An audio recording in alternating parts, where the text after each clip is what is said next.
Itu dikatakan perbuatan dosa. Selanjutnya, jamaah dirahmati Allah Subhanahu wa taala, kita akan membahas hadis yang ke-28, yaitu tentang wasiat-wasiat Rasulullah SAW kepada umatnya. Yang tentu isi wasiat yang akan kita sampaikan ini berkaitan dengan kemaslahatan kita di dunia dan juga di akhirat. Kita baca hadisnya. An Abi Najih Irbad bin Sariyah radhiyallahu anhu, dari sahabat Abu Najih, namanya Irbad bin Sariyah, semoga Allah meridainya. Wa adhana Rasulullah sallallahu alaihi wasallam mau'izatan wajilat minhal qulub. Rasulullah sallallahu alaihi wasallam memberikan nasihat kepada kami dengan nasihat yang membuat hati ini bergetar, yang membuat hati ini takut. Wa zarafat minhal uyun, dan membuat mata ini menangis, meneteskan air mata. Fakulna, kami pun berkata, ya Rasulullah, ka'annaha mau'izatun muwaddi'in wa usina.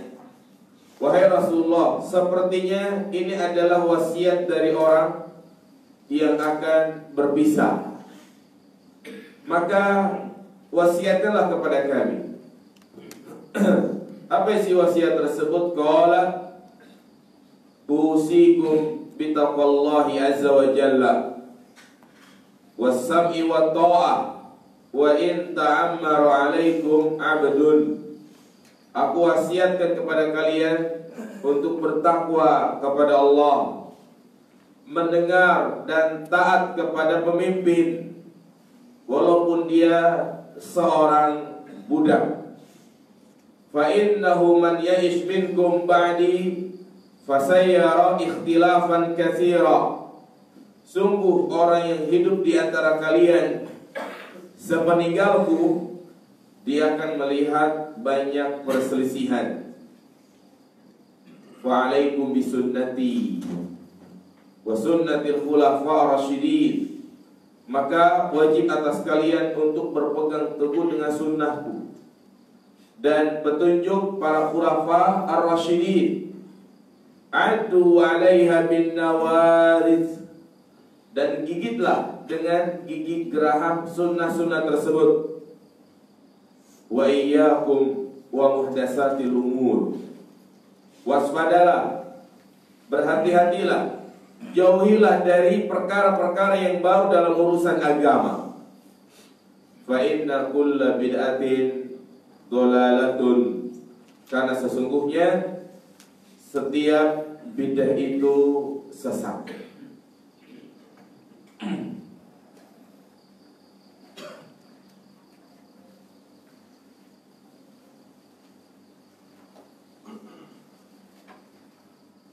Hadis ini, jamaah dirahmati Allah Subhanahu wa taala, adalah hadis yang sangat agung.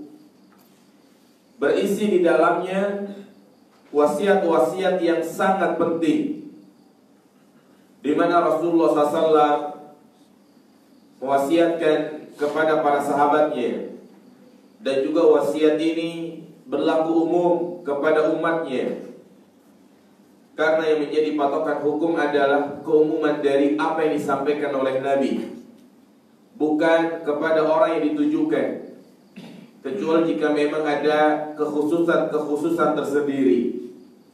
Sebagaimana disebutkan dalam suatu kaidah, al-ibratu bi'umumil lafzi la bi khususi sabab. Yang menjadi patokan hukum adalah keumuman lafadznya, bukan kekhususan sebabnya.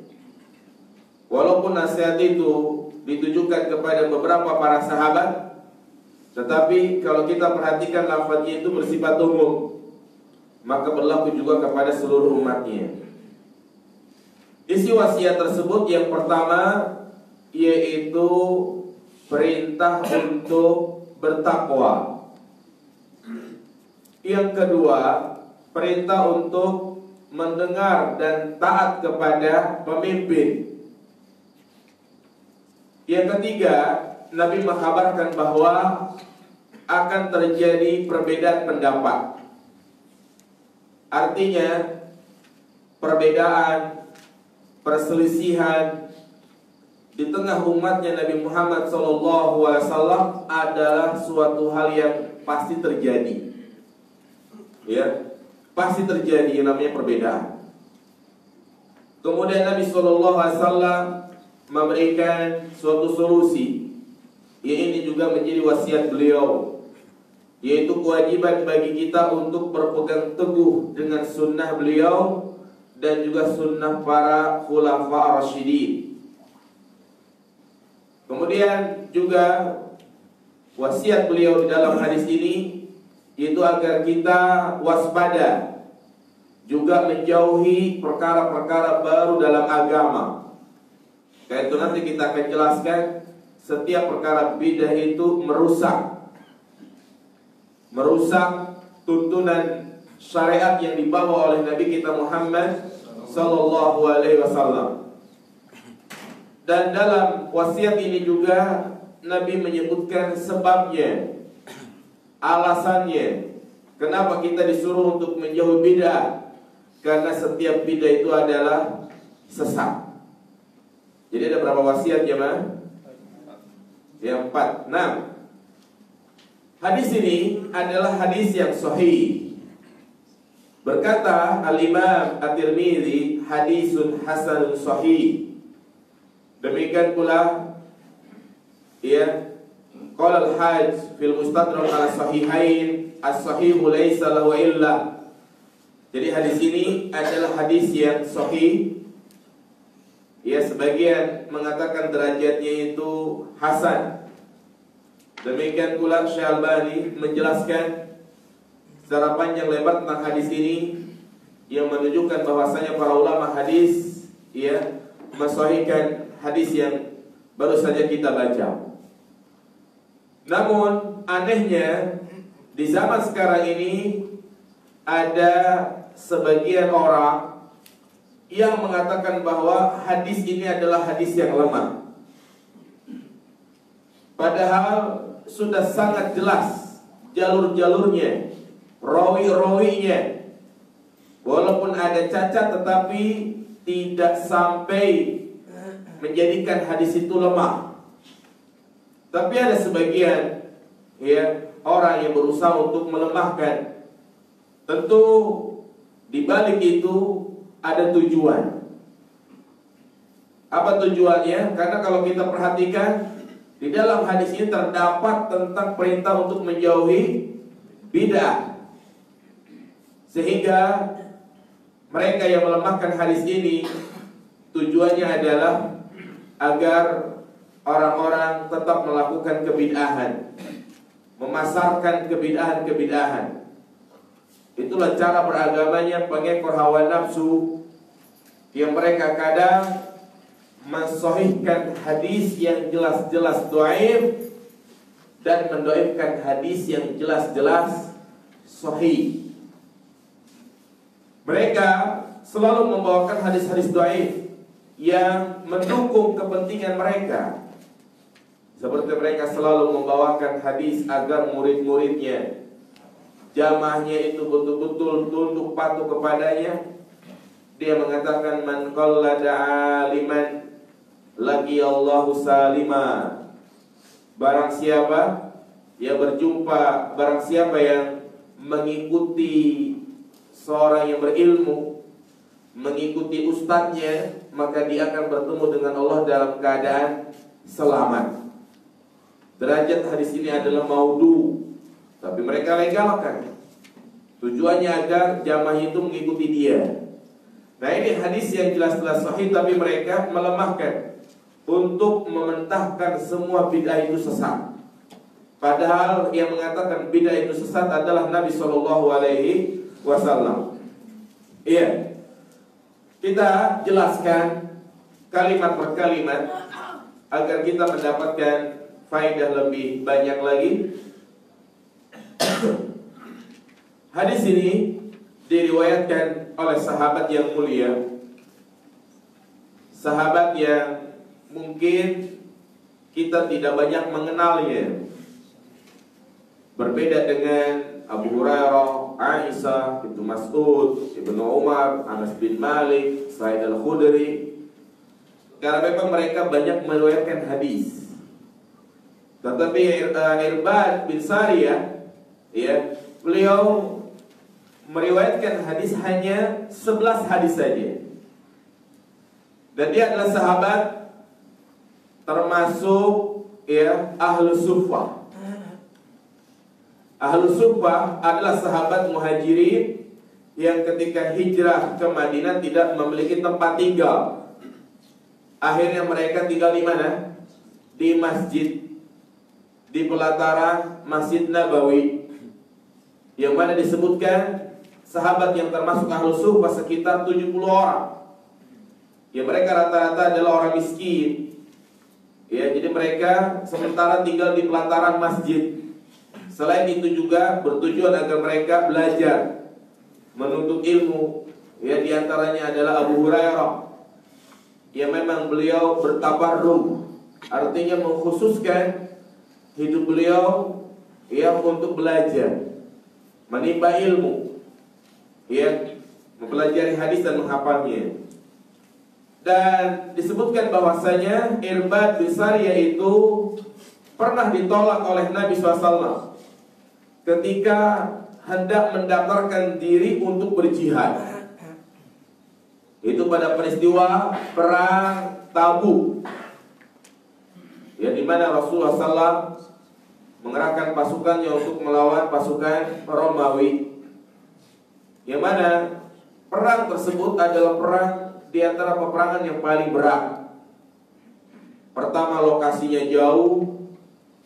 Kemudian juga itu terjadi di bulan Ramadan. Kita tahu bulan Ramadan puncaknya musim panas. Kita aja kalau umroh di bulan Ramadan panasnya luar biasa, sampai 50 derajat. Nah, itu yang sangat berat. Bahkan juga di bulan Ramadan biasanya orang-orang Madinah sedang panen kurma, sehingga mereka harus memaksakan dirinya meninggalkan panen tersebut dalam rangka mengikuti apa yang diperintahkan oleh Nabi SAW. Tapi mereka tinggalkan itu.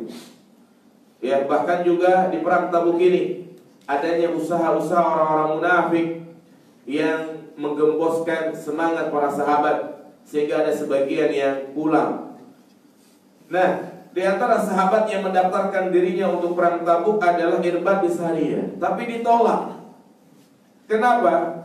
Karena Nabi tidak memiliki bekal yang banyak saat itu. Ya, ditolak bukan karena tidak ada alasan, bukan karena Irbad ini, ya, dikatakan penakut, tidak, tetapi karena melihat kondisi, yaitu berbekalan sedikit. Jangan sampai karena perjalanan jauh, di jalan sakit, kelaparan, sedangkan yang dihadapi adalah musuh yang banyak. Ya, akhirnya dia pun menangis karena tidak diberikan izin untuk berjihad. Ya, ini sedikit tentang sahabat, siapa namanya? Irbad bin Sariyah.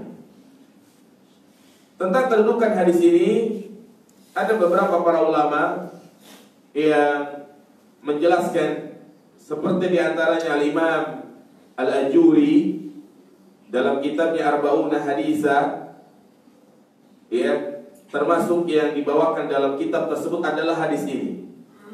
Beliau mengatakan bahwa ini merupakan hadis yang sangat agung, yang di dalamnya menyimpan wasiat yang sangat berharga. Wasiat yang itu berisi kebaikan dunia dan akhirat, yang apabila seseorang menjalankan isi wasiat ini, maka akan baik urusan dunianya dan juga urusan akhiratnya.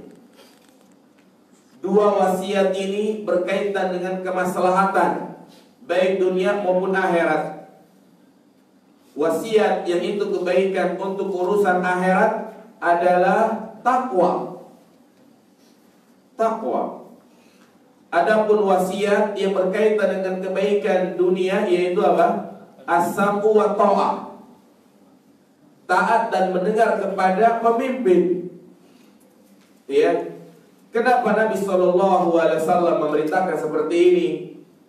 Karena kalau terjadi pembangkangan, kudeta, memberontak, maka yang ada hanyalah pertumpahan darah. Dan itulah, kalau kita lihat, ya sejarah mencatat tidak ada terjadinya pemberontakan, melainkan di situ terjadi pertumpahan darah. Ya ini untuk menutup kemungkinan-kemungkinan yang terjadi seperti ini, maka Islam menetapkan agar kita tetap taat kepada pemimpin walaupun itu zalim, untuk kebaikan, untuk maslahat yang lebih besar, menutup madarat yang terjadi. Karena apabila ada satu muslim yang terbunuh, maka ya apa kata Nabi SAW, la zawalud dunya ahwanu indallah min qatli mu'minin bighairi haqqin. Hilangnya dunia dan isi-isinya itu lebih ringan di sisi Allah daripada terbunuhnya seorang mukmin tanpa ada alasan yang dibenarkan. Subhanallah. Jadi ini Al-Imam Al-Ajuri mengatakan seperti itu, bahwa dalam wasiat ini terdapat kebaikan dunia dan akhirat. Iya. Apa kata Irbad bin Sariyah? Wa'adhana Rasulullah sallallahu alaihi wasallam. Rasulullah memberikan nasihat kepada kami. Ya. Apa bedanya nasihat dan mau'izah? Jadi ya, mau'izah, nasihat itu sama saja. Adapun secara khusus mau'izah, yang dimaksud dengan mau'izah adalah kalimat yang sering kita dengar, hiya tadhkirun bima yalinul qalb targiban wa tarhiban. Jadi ini yang dimaksud dengan mau'izah adalah mengingatkan dengan sesuatu yang bisa melunakkan hati. Ya. Jadi mengingatkan sesuatu yang bisa melunakkan hati dengan menyampaikan keutamaan-keutamaan, anjuran-anjuran, atau juga menyampaikan tentang ancaman-ancaman dan peringatan. Jadi itu dimaksud dengan mau'izah. Dan ini juga termasuk pengertian nasihat yang berusaha untuk memperbaiki orang yang dinasehati. Ya, ternyata wasiat ini ya adalah wasiat yang membuat pengaruh yang sangat luar biasa. Apa pengaruhnya? Wajilat minhal qulub wa jarafat minhal uyun. Itu membuat hati ini bergetar, membuat mata ini menangis. Subhanallah. Ini menunjukkan tingginya keimanan para sahabat. Ini menunjukkan sucinya hati para sahabat. Mereka memiliki hati yang suci, lunak, lembut, ya. Dan mereka langsung terpengaruh dengan isi nasihat tersebut. Karena memang secara umum inilah sikap dan sifat orang-orang yang beriman, yaitu apabila mendengarkan nasihat-nasihat, maka dia betul-betul memanfaatkan nasihat tersebut. Dia pegang, dia ingat, dia jadikan sebagai pencut agar dia selalu semangat ibadah. Apa kata Allah Subhanahu wa taala? Fadzakir fa inna dzikra tanfa'ul mu'minin. Berikanlah peringatan, karena sesungguhnya peringatan itu sangat bermanfaat bagi orang-orang yang beriman. Dan juga secara khusus Allah sebutkan di dalam Al-Quran, innamal mu'minuna idza dzukirallahu wajilat qulubuhum wa idza tuliyat alaihim ayatu zadatuhum imanan. Jadi orang-orang yang beriman itu apabila disebut nama Allah maka hatinya bergetar. Apabila dibacakan ayat suci Al-Quran, maka keimanannya apa? Bertambah. Inilah yang harus kita miliki jamaah sekalian. Bagaimana kita mencontoh keimanan para sahabat, karena mereka memiliki sifat seperti ini, yaitu mereka takut kepada Allah. Mereka langsung menangis ketika mendengarkan nasihat. Maka mereka menjadi orang-orang yang mulia. Mereka menjadi pilihan-pilihan Allah untuk menemani Rasulullah SAW radhiyallahu anhum wa radu'an. Iya, maka sebaliknya, siapa saja yang diam mendengarkan nasihat, baik saat kajian seperti ini atau juga ketika mendengarkan khutbah, hatinya tidak ada rasa takut sedikit pun ketika disampaikan ayat-ayat suci Al-Quran berkaitan tentang azab, dan tidak ada rasa roja, harap ketika disampaikan ayat-ayat tentang surga, maka hatinya ini perlu dipertanyakan. Karena ini salah satu tanda hati yang sedang sakit, tanda hati yang sudah mati, yaitu tidak bermanfaat lagi nasihat yang disampaikan kepadanya. Ya, maka bersyukur jamaah sekalian, kalau kita menghadiri kajian, mendengarkan khutbah, pulang dari kajian tersebut ada rasa takut, ada rasa khawatir. Ya, karena inilah tujuan disampaikannya nasihat. Wajilat minhal qulub wa zarafat minhal uyun. Lihat bagaimana lembutnya hati para sahabat. Mereka mudah menangis. Ya. Nah, ini juga menjadi ciri orang-orang yang beriman, yang dia selalu menangis di hadapan Allah Subhanahu wa taala. Maka perlu dipertanyakan jamaah sekalian, kalau kita selama ini gak pernah menangis di hadapan Allah, gak pernah menangis ya ketika kita berdoa. Justru ini bagian dari adab dalam berdoa. Para ulama mengatakan kalau engkau berdoa jadikanlah engkau seperti anak kecil. Anak kecil kalau minta bagaimana? Merengek-rengek sampai dikasih, menangis. Nah, demikian pula kita seperti itu. Kalau kita minta sesuatu kepada Allah, maka menangis, merengek-rengek, dan terus mengulang-ulang apa yang kita minta.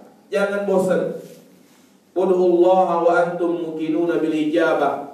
Berdoalah kepada Allah dan engkau yakin bahwa doamu itu diijabah. Nah, jadi ini jamaah dirahmati Allah Subhanahu wa taala, menangis itu penting. Ya, tapi tentunya menangis di sini bukan menangis yang sifatnya berlebih-lebihan. Ya, menangis hanya sebagai ungkapan kesedihan. Dan dari sini pula jamaah dirahmati Allah Subhanahu wa taala, termasuk kesalahan bagi kita kalau kita menghadiri majelis ilmu atau juga mengundang ustaz, menghadiri ustaz, ya, kajian dai-dai yang sifatnya di situ hanya ketawa saja. Dan itu banyak yang kita saksikan di zaman sekarang, dimana kalau ada dai, retorikanya luar biasa dalam menyampaikan, bahkan membuat jamaah itu selalu tertawa. Pulang kajian perut sakit karena apa? Banyak ketawa. Maka ini adalah majlis yang salah. Ya, tidak boleh kita menghadiri majlis tersebut, karena Rasulullah SAW mengatakan kasratud dhahik tumitul qalb. Banyak ketawa itu mematikan hati. Kita lihat dai-dai karbitan yang ada di televisi, dai-dai selebriti, ya, isinya seperti itu, nggak ada bobotnya. Ya, dan inilah yang dikatakan dai-dai yang menyuruh kepada kesesatan. Dan memang sudah menjadi sunnatullah, di mana Rasulullah SAW mengatakan bahwa di akhir zaman, ya, orang yang berilmu itu sedikit. Adapun yang alimul lisan, yang pandai berbicara, itu banyak. Ya, jadi ini bukan batasan kita menuntut ilmu. kita menghadiri kajian adalah yang di situ disampaikan ayat-ayat suci Al-Quran dan hadis-hadis Nabi Shallallahu Alaihi Wasallam. Dan juga yang ketiga, berusaha memahami ayat-ayat dan hadis tersebut berdasarkan pemahaman para sahabat. Ya, nanti kita akan jelaskan ya ini yang mana ini merupakan isi wasiat dari Nabi Shallallahu Alaihi Wasallam. Ya,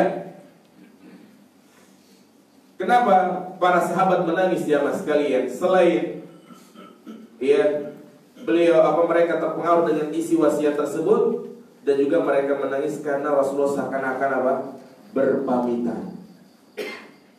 Seakan-akan ini adalah wasiat yang terakhir. Apa kata para sahabat? Ya Rasulullah, ka'annaha mau'idhatun muwaddi'in fa'usina. Seakan-akan ini adalah wasiat terakhir. Karena yang namanya wasiat terakhir, isinya itu sangat penting. Seorang biasanya ingin meninggalkan keluarganya berwasiat. Pasti isi wasiatnya itu adalah wasiat-wasiat yang sangat penting. Iya. Apa isi wasiat tersebut ya mas sekalian? Kita bahas satu persatu. Yang pertama, usikum bitaqwallah. Aku wasiatkan kalian untuk bertakwa kepada Allah Subhanahu wa ta'ala. Wasiat ini adalah wasiat yang sangat berharga. Wasiat yang tidak pernah basi untuk selalu disampaikan. Ya, kepada siapa saja, kepada anak kita, rekan kita, sahabat kita, keluarga, wasiatkan agar selalu bertakwa kepada Allah. Karena wasiat ini juga sudah disampaikan dari umat-umat terdahulu. Sebagaimana Allah sebutkan dalam Al-Quran yang artinya sungguh kami wasiatkan ya kepada orang-orang sebelum kalian dan kepada kalian anittaqullah, agar kalian bertakwa kepada Allah. Apa itu takwa jemaah sekalian? Takwa secara bahasa artinya al-wiqayah, menjaga, penjagaan. Ya, al-wiqayah. Sebagaimana disebutkan dalam sebuah syair, saqatan nasihu wa lam tarid isqatahu fatanawalathu wa atqaina bil yadi. Ada seorang wanita yang cadarnya itu jatuh tersingkap. Wa lam turid isqatahu, padahal dia tidak menginginkan hal tersebut. Fatanawalathu wa atqaina bil yadi. Ya, kemudian dia berusaha untuk mengambil. Wa atqaina bil yadi. Ini kalimat wa atqaina adalah kalimat yang berasal dari kalimat takwa. Wa atqaina, dia berusaha mengambil dan menjaganya dengan tangannya. Jadi ketika cadarnya itu jatuh tersingkap, dia berusaha untuk menjaga mukanya. Ya, inilah takwa secara bahasa. Adapun takwa secara istilah, yang ini ya pernah ditanyakan oleh Umar kepada sahabat yang mulia Ubay bin Ka'ab. Ya, di mana Umar bertanya tentang takwa. Kemudian dijelaskan wa'mal kamashin fawqa ardi syauki bihadri ma yara. Ya, atau juga dalam sayat dikatakan khulil dunuba wa sughiraha wa kabiraha zatat tuqa wa'mal kamashin fawqa ardi syauki bihadri ma yara la tahkiranna saghiratan innal jibala minal hasa. Ini pengertian takwa yang sangat bagus sekali, yaitu takwa adalah khulil dunuba wa sughiraha, tinggalkan segala perbuatan dosa walaupun dosa itu adalah dosa kecil, wa kabiraha, dan juga dosa besar, zatat tuqa, itulah takwa. Dan beramalah di dunia seperti engkau berjalan di permukaan bumi yang penuh dengan duri, yang penuh dengan ranjau. Apa yang kita lakukan jemaah? Kalau kita melewati tempat yang di situ ada ranjau, ada duri, gimana kita berjalannya? serobot begitu? Enggak, berhati-hati ngelihat mana ya. Ada kotoran manusia enggak? Ya. Jadi kita berhati-hati. Iya. Wa'mal kamashin fawqa ardi syauqi. Jadi lakukanlah seperti engkau berjalan di permukaan bumi yang penuh dengan duri. Bihadzi ma yara. Ya, engkau berhati-hati. Nah, demikian pula kita hidup di dunia ini, yaitu harus berhati-hati. Ya, karena tentunya kita dalam beragama memiliki batasan-batasan, ketentuan-ketentuan, aturan-aturan, yaitu tidak boleh dilanggar. Apa diantaranya? Yang namanya larangan-larangan. Larangan-larangan itu adalah batasan-batasan Allah. Ala wa inna himallahi maharimuh. Ketahuilah bahwasanya ya, batasan-batasan Allah itu adalah larangan-larangannya yang tidak boleh dilanggar. Maka dikatakan la tahqiranna saghiratan innal jibala minal hasa. Maka jangan engkau menganggap sepele dosa kecil. Artinya kita bukan hanya meninggalkan dosa besar, dosa kecil pun harus ditinggalkan. Kenapa? Karena sesungguhnya sesuatu itu bisa menjadi gunung asalnya dari tanah yang kecil, kerikil-kerikil. Jadi kerikil kan kecil ya. Kalau banyak jadi apa? Jadi gunung. Nah, demikian pula kita. Kalau dosa kecil itu terus kita lakukan, tidak segera untuk bertaubat, maka lama-kelamaan akan menjadi dosa besar. Kalau sudah menjadi dosa besar, inilah dosa yang membawa kebinasaan. Makanya para ulama mengatakan la kabirata ma'al istighfar wa la saghirata ma'al istimrar. La kabirata ma'al istighfar. Tidak ada yang namanya dosa besar kalau dia senantiasa beristighfar, memohon ampun kepada Allah, bertaubat kepada Allah. Wala saghirata ma'al israr. Dan tidak ada yang namanya dosa kecil kalau itu dilakukan secara terus menerus. Ya, itulah takwa. Dan juga ada lagi yang lebih khusus lagi. Dan ini pengertian takwa yang paling bagus, yang disampaikan oleh Talaq bin Habib. Siapa jemaah? Talaq bin Habib. Beliau mengatakan takwa an ta'amala bi ta'atillah ala nurin minallah tarju sawaballah wa an tatruka maksiatallah ala nurin minallah takhafu iqaballah. Ini pengertian takwa, yaitu engkau melaksanakan apa yang diperintahkan oleh Allah Subhanahu wa taala, yaitu melakukan ketaatan di atas cahaya dari Allah, berharap engkau mendapatkan pahala darinya. Tarju sawaballah. Ya. Dan yang kedua, engkau meninggalkan maksiat. Wa anta turka maksiat Allah, yaitu engkau meninggalkan maksiat di atas cahaya Allah. Takhafu iqaballah, dan engkau takut akan azabnya. Nah, ini pengertian takwa yang paling bagus. Ya. Jadi intinya takwa itu melaksanakan perintah Allah dan menjauhi larangannya. Tapi ingat, dua hal yang terdapat dalam pengertian ini. Ala nuri minallah tarju sawaballah, ala nuri minallah takhafu iqaballah. Ya. Yang pertama, takwa itu harus diiringi ya dengan keikhlasan, rasa cinta, rasa al-khauf, dan juga rasa harap. Jadi sekali lagi, tatkala kita mengerjakan perintah Allah Subhanahu wa taala, harus terkumpul di dalamnya beberapa hal.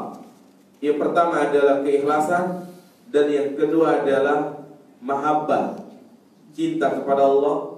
Dan yang kedua, yang ketiga roja, berharap. Dan yang ketiga, dan yang terakhir adalah apa? Al-khauf. Ini harus ada ketika kita beribadah.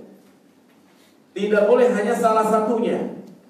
Karena kalau kita beribadah hanya mengedepankan salah satunya, menyampingkan yang lainnya, kita bisa terjerumus ke dalam kesesatan. seperti cara beribadahnya orang-orang sufi. Kenapa orang-orang sufi disesatkan oleh para ulama? Karena mereka memiliki cara beribadah, cara beramal yang menyimpang dari ajaran Islam, yaitu mereka mengedepankan mahabbah saja, memalingkan dan tidak mengedepankan roja dan al-khauf. Ya, sampai mereka mengatakan, aku itu beribadah hanya cinta kepada Allah, walaupun aku gak masuk surga, gak masuk neraka. Ya, aku beribadah bukan karena berharap masuk surga, bukan karena takut neraka. Itu ucapan mereka. Makanya mereka memberikan kesimpulan, orang yang beribadah masih berharap masuk surga, belum ikhlas. Kalau dia beribadah masih ada rasa takut masuk neraka, itu belum ikhlas. Ini salah jamaah sekalian. Ya. Karena yang namanya Allah Subhanahu wa ta'ala menyampaikan tentang nikmat surga, itu tujuannya untuk menumbuhkan rasa harap. Kalau sudah tumbuh rasa harap dalam hati kita, inilah yang akan menjadi motivasi, penyemangat. Kalau dikatakan berharap masuk surga itu gak boleh, bentuk tidak ikhlas, berarti Nabi Ibrahim pun tidak ikhlas dalam ibadah. Kenapa? Karena di antara doa Nabi Ibrahim, waj'alni min warasati jannatin na'im. Ya Allah, jadikanlah aku termasuk penghuni surga yang penuh dengan kenikmatan. Jadi boleh kita beribadah berharap agar masuk surga. Itulah orang-orang sufi seperti itu beribadatannya. Sehingga berangkat dari prinsip ini, ya udah mereka itu beribadah yang penting Allah cinta, mengenyampingkan mutaba'ah.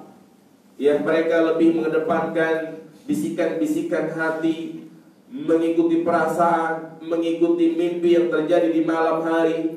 Maka tidak jarang mereka selalu mengatakan di hadapan murid-muridnya, hadatsani Rabbi fi manami, telah menceritakan Rabbku di dalam tidurku. Kalau kita membahas tentang kesesatan sufi, ini sangat luas.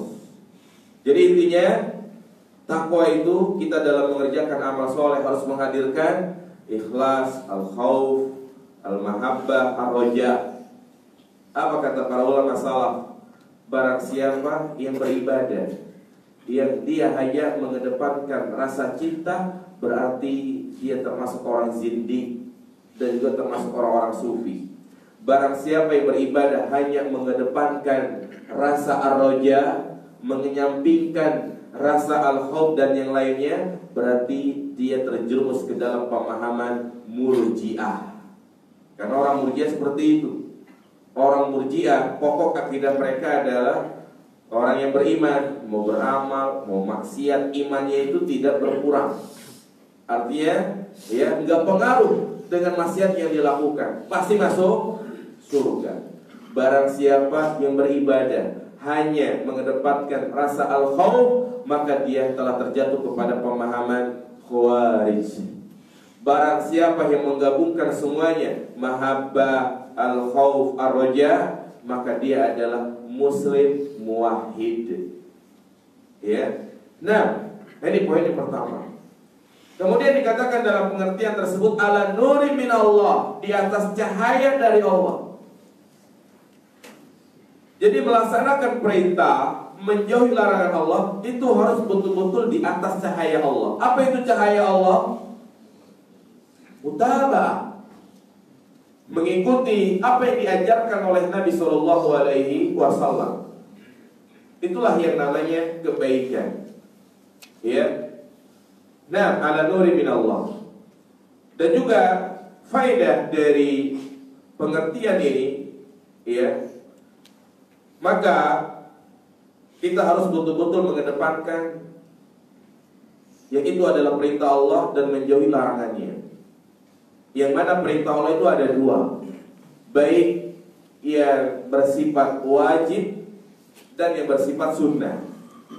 Paham jemaah? Wajib artinya keharusan, kalau ditinggalkan berdosa. Sunnah, ini kita berbicara sunnah dari ilmu fikih ya. Sunnah adalah yang jika dikerjakan dapat pahala, ditinggalkan tidak apa-apa.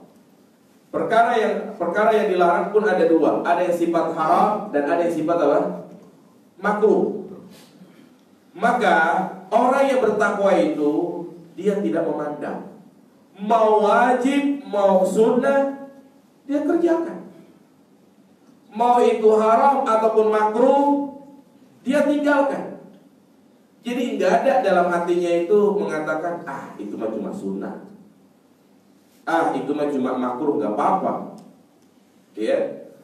Jadi hakikat orang bertakwa, apapun yang diperintahkan oleh Allah, baik yang wajib maupun yang sunnah, dia kerjakan. Tapi tentunya jangan sampai dia itu salah jalan. Bagaimana maksudnya dia salah jalan? Dia hanya lebih mengedepankan perkara-perkara yang sunnah, meninggalkan perkara yang wajib. Dari sinilah ada satu kaidah penting yang harus kita ingat jamaah sekalian, yaitu man istaghala bin nafli anil fardi fahuwa magrur, wa man istaghala bil fardi anil nafli fahuwa ma'dzur.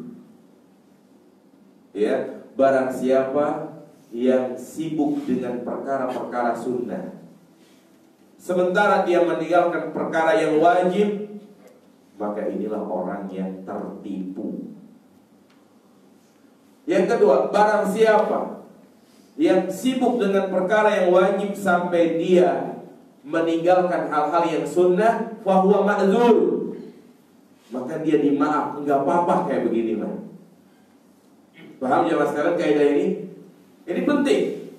Jadi jangan sampai kita salah jalan. Karena ada sebagian orang yang dia lebih mengutamakan hal-hal yang sifatnya ya amalan, tapi tidak lebih utama. Amalan tersebut bagus, tapi dia meninggalkan hal yang wajib. Contoh misalnya seorang istri ba'da subuh dia lebih mengedepankan baca zikir pagi dan petang, dia baca Al-Quran, sementara suaminya, anaknya berharap agar dibuatkan apa? Sarapan. Ketika suaminya bilang, mana sarapan? Tanggung, belum selesai nih zikir pagi petang. Udah beli nasi dukanya sono. Ya ini seperti ini.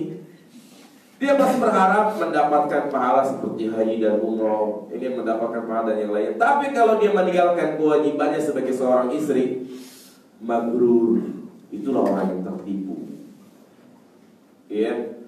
Demikian pula kadang kita sama teman, sama kerabat, sama sahabat royal suka traktir, padahal dia punya duit, ya sering sedekah, tapi orang tuanya di kampung gak pernah dikirimin duit. Ya, berarti dia melakukan satu kebaikan, meninggalkan kebaikan yang lebih utama. Ya, ingat ini jemaah. Lebih fokus dengan amalan sunnah, meninggalkan yang wajib, ini tertipu.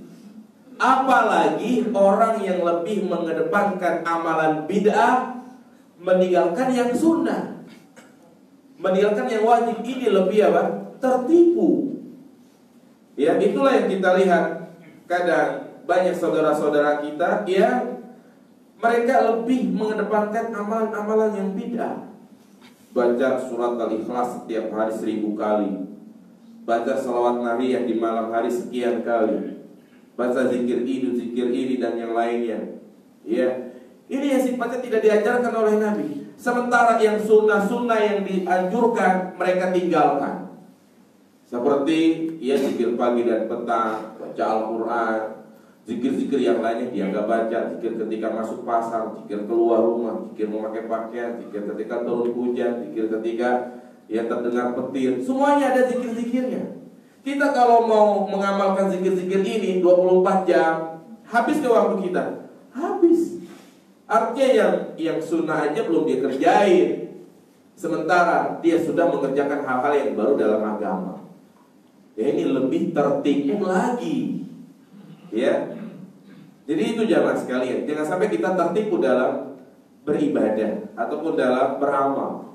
Sama seperti misalnya orang yang kadang melaksanakan ibadah umroh.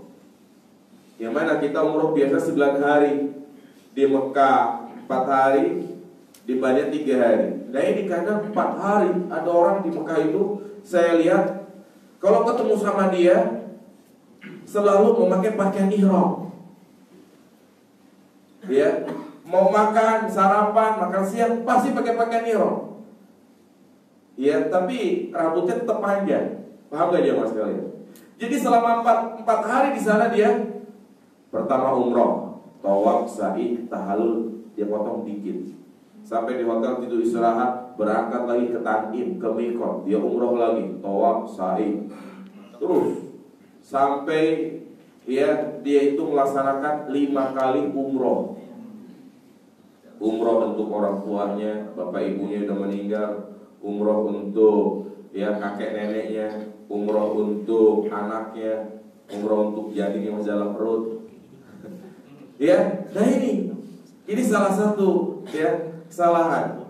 Jadi menganggap itu hal yang utama. Padahal ya di sana ada amalan yang lebih utama lagi. Justru itu adalah perkara sunnah, memperbanyak tawaf atau juga mengerjakan sholat berjamaah di Masjidil Haram yang keutamanya itu lebih dari 100.000 kali. Ya, daripada dia umroh berkali-kali, otomatis dia nggak sholat berjamaah di Masjidil Haram. Biasa orang seperti ini lama-lama kapok juga, capek, sakit. Akhirnya lebih banyak di mana? Di hotel. Lebih banyak sholat di hotel, dalam kamar. Lebih jahilnya lagi, ikutin TV yang ada di kamar, ikutin imam Masjidil Haram. Ya ini jamaah sekalian, jangan sampai kita tertipu. Ya, wa huwa magrur. Sahabat Ibnu Abbas mengatakan al-ittisalu fi sunnah khairun, mencukupkan dengan hal-hal yang sunnah itu lebih baik. Itulah hakikat takwa. Ya, jadi kita jangan sampai salah langkah dalam beribadah. Kalau kita sudah mengamalkan ya dengan ikhlas dan sesuai dengan tuntunan Nabi SAW, maka ya orang tersebut pantas dikatakan sebagai auliyaur rahman, kekasih-kekasih Allah Subhanahu wa taala. Sebagaimana Allah berfirman, ala inna awliya Allah la khaufun alaihim wa lahum yahzanun alladzina amanu wa kanu yattaqun. Ketahuilah wali-wali Allah itu ya mereka tidak bersedih dan juga tidak merasa takut. Ya terutama dalam keadaan seperti ini, tersebarnya virus corona, merebaknya penyakit, maka orang yang bertakwa tenang. Dia masih punya Allah Subhanahu wa ta'ala. Dia tawakal kepada Allah. Wa may yattaqillaha yaj'al lahu makhraja wa yarzuqhu min haitsu la yahtasib. Barang siapa yang bertakwa kepada Allah, maka Allah akan memberikan jalan keluar dan akan memberikan rezeki dari arah yang tidak terduga-duga. Jadi jangan sampai kita takut berlebihan. Ya, jangan sampai kita mengorbankan agama dan yang lainnya. Kita ada Allah Subhanahu wa taala. Sering kita berdoa bismillah la yadurru ma syai'un fil ardi wala fis sama. Kita paham ini. Ya. Maka seorang mukmin, seorang muslim harus bersikap biasa aja. Tapi tentunya tawakal yang benar harus diiringi dengan apa? Sebab, ikhtiar. Tawakal yang salah kalau tidak diiringi dengan ikhtiar, ya, seperti misalnya ada orang yang motornya disimpan di luar, tetangganya ngingetin, mas, motor nggak dimasukin, ada Allah, ya, kuncinya nyantol, nah ada Allah, udah, ya, pagi-paginya, mas motornya mana? Hilang. Bukan seperti ini tawakal. Tawakal itu di mana kita berusaha, bekerja. Ya kalau dia tawakal di rumah aja, enggak mau kerja, ya itu sebagian orang seperti itu meninggalkan keluarganya. Ya meninggalkan keluarganya dengan tujuan untuk berdakwah 40 hari 3 hari. Keluarganya ditinggalkan. Ketika ditanya di mana keluarga antum? Tenang, ada Allah insyaallah. Nabi Ibrahim aja ninggalin Hajar.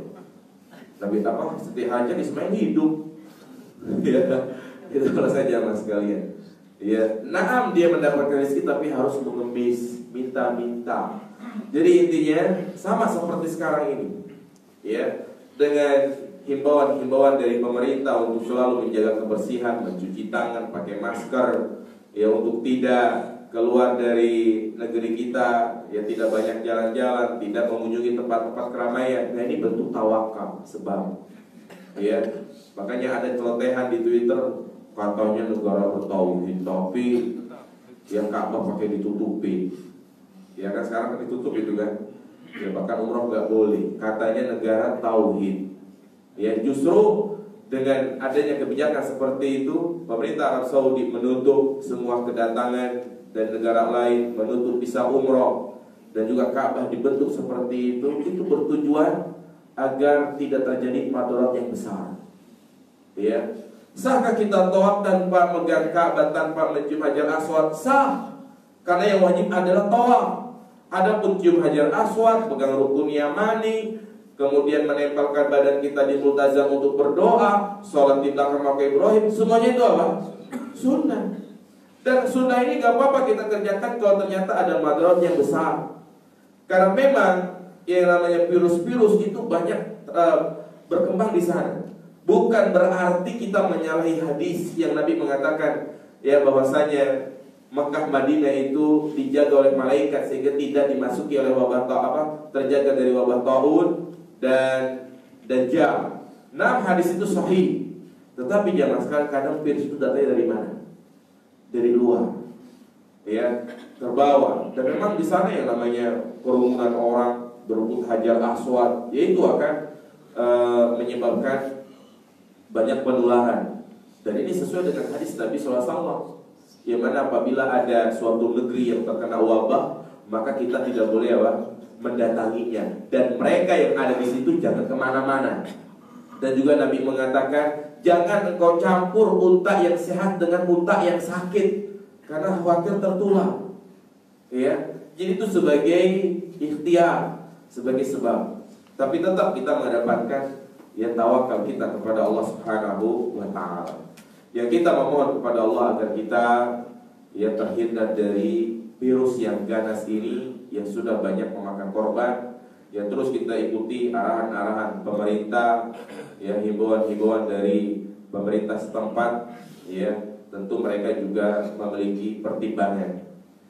Itu jamaah sekalian wasiat yang pertama. Saya kira cukup ya. Itu mungkin wasiat yang pertama dulu. Jadi kita belum selesai membahas hadis yang berapa? 28. Ya. Kita belum menyampaikan tentang taat kepada pemimpin, kemudian juga masalah ya perselisihan, bid'ah. Ya, insyaallah ya kita akan sampaikan di pertemuan-pertemuan berikutnya. Ya. Sampai sini barangkali Bapak Ibu ada hal yang perlu ditanyakan. Silakan. Bertanya secara langsung atau lewat tulisan, silakan.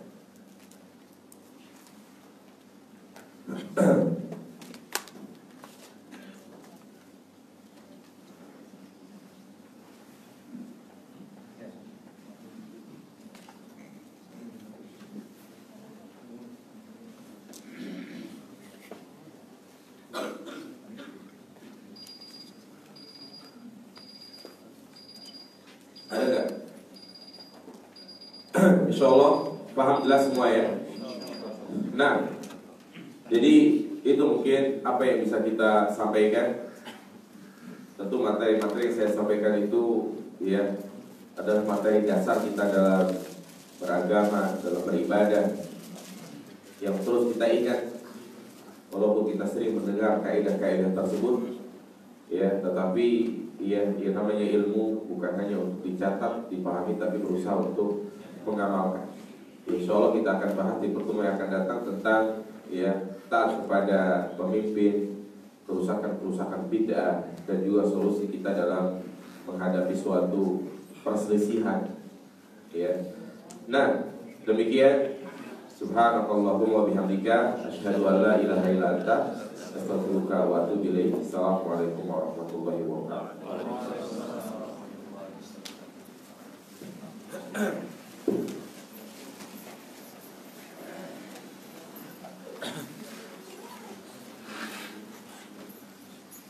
Nggak boleh beredar ke Jakarta.